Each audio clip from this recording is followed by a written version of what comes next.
صلوا يا أيها الذين آمنوا صلوا عليه وسلموا تسليما. सब दुरूद शरीफ पढ़िए अल्लाहुम्मा सल्लि अला सय्यिदिना मुहम्मद व अला आलि सय्यिदिना मुहम्मद व अस्हाबि सय्यिदिना व मौलाना मुहम्मद व बारिक व सल्लि अलैहि सलातु वस्सलामु अलैका या सय्यिदी या रसूल अल्लाह व अला आलिका व अस्हाबिका या सय्यिदी या हबीब अल्लाह सलातु वस्सलामु अलैका या सय्यिदी या रहमतल लिल आलमीन وعلى آلك وأصحابك يا سيدي يا خاتم النبيين. Alhamdulillah, we are continuing our conversation, our discussion with regards to lengthy hopes, and we broke down the categories that Imam Ghazali has stated in his Ihya Ulumuddin of those people who have lengthy hopes and how long they have lengthy hopes for. And he says that every category is different in Allah. Yani, with Allah subhanahu wa ta'ala, every category is not the same. Those, he says, that have a very lengthy hope of dunya, they are not the same as the person who has a mere day and night of hope in this life. The person who lives like he's got years left in this life does not live like the person who sees the angel of death everywhere he goes. Right? And he says that these people, they have different ranks in Allah. And he explains it in a very beautiful example, a good example. And this is an example for us to understand what he is saying. He says, if somebody's got two brothers, and both of his brothers, he has not seen them for a very long time. He has not, had mulaqat with both of his brothers for a very, very long time. And this example can be seen from the elders who first moved from Pakistan, India, from the subcontinent to Europe and UK, who made the trip, who made the first journey. They left everyone behind. They left all their family behind. They left all their brothers behind. And it wasn't the small world, what technology has done today, the small world age like we have it today, where you can be sitting here and you can be talking to somebody on the other side of the world, not just talking to them and listening to their voice, but also seeing their face as well. So Imam Ghazali says an individual's got two brothers, and these two brothers of his, he has not met them for a long time, and he says that one of them is coming to him before the other. One of them is coming to him before the other. Imam Ghazali asks, who is this brother, who is this individual going to do tayyari for?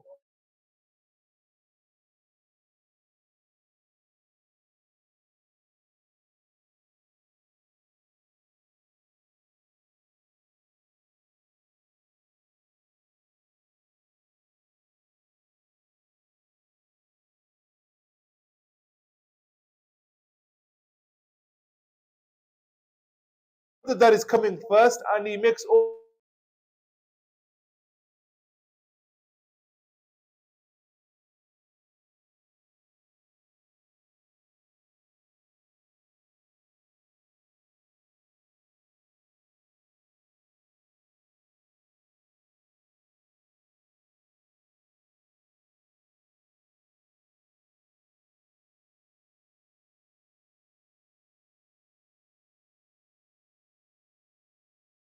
away. He is going to put it off, and this is an example I can relate to this as well. For example, when I was in school, high school, college, when are the exams? The exams are at the end of the year. You start the year in September. सितंबर में वो class शुरू होती है, और उस class के जो exams हैं वो पीछे जुलाई में या अगस्त में जाके, अगस्त तो खैर नहीं,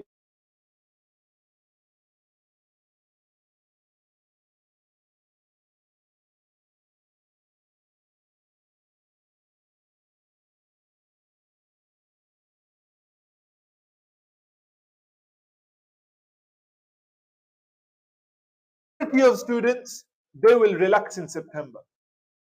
Then October comes and they will say, exams are coming, let me start to do my tayyari. Let me start to make preparations. But it's okay, I'm still in October. I've got months down the line. I'll start soon, very soon. October passes, November passes, December holidays, they pass as well. Then you get into the new year, January, February, March, and then you think, oh, exams are not few months now, few months, थोड़े ही महीने रह गए हैं और exams आ रहे हैं. And then you think, oh, when the holidays come, I will prepare in the holidays. My 2 weeks I have in April, Easter holidays, I will make the most out of those holidays. I will do all my tayyari, all my preparations in those holidays. But before you know it, the lazy student like me, right? Exam is in a week's time and I've not done any tayyari. Yeah, most students are like this. The good students, they do that tayyari when? As soon as the class starts. As soon as the life begins, these people start to do tayyari for maut. Yeah, these are the chosen ones. These are those people who know what's coming, who know what they need to prepare for. But the fools like me, they don't make any preparations. They don't do any tayyari, any sort of tayyari. They put it off, put it off, put it off until it's staring them in the face. And then, oh no. Then regret begins to fill the heart. Then sorrow and guilt begins to fill the heart until there is no chance of having success in the akhirah. Okay? So moving on, he then talks about how the pain of death will be. And this is the next chapter. The pains of death. And this is a very hard chapter to read for myself, and it will be a very hard chapter for me to discuss with you as well. And no doubt, La Raib, there is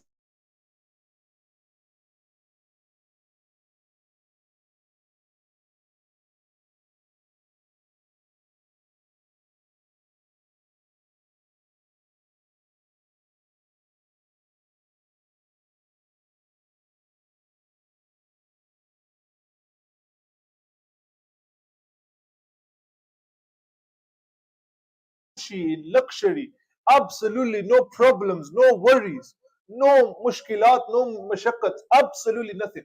Perfect life. Yeah, nothing to worry about, no issues whatsoever. He says that that person, puri zindagi, aish mein or khushi mein guzari. That individual, when he learns about the dard of maut, he will forget his entire life. पूरी जिंदगी वो भूल जाएगा. पूरी जिंदगी जो उसने गुजारी है ऐश में, खुशी में, बिला मुशक्कत, बिला मुश्किल. When he feels the pains of death, when he learns the pains of death, in that moment he will forget his entire life. Everything will be forgotten because of the pains of maut in that very moment, because of the throes of death in that very moment. Imam Ghazali, he says regarding pain, the idea of pain. So he says, any extremity where the ruh is, any extremity where the soul is within, that extremity feels pain. So he says, dard ruh ke saath nisbat hai. Dard ruh ke saath joined hai. It's murakkab, it's joined. Dard, pain is joined with the what? The soul, the ruh. Okay? And this is the reason why, for example, I took a pin. Yeah, I took a pin and I poked you on your finger. Right? Will you feel something? Yeah, you will. You'll feel a little bit of pain. Okay, you won't cry. Okay, I hope you won't cry because it's pain that you can hack. Okay, but you'll feel something here. Why here? Because this is the point that's connected to the spirit, the ruh that was affected by the poke of the pin, and so you feel the pain here. Okay, and there's a process. So what happens? The pin, it touches the skin, it pierces through the skin, and then it pierces through the flesh until it reaches the blood, and then finally it reaches the spirit, our ruh, in this place here. And so we feel that pain here. Dard idhar phir mahsoos hoti hai. And Imam Ghazali, he says, this is why, a burn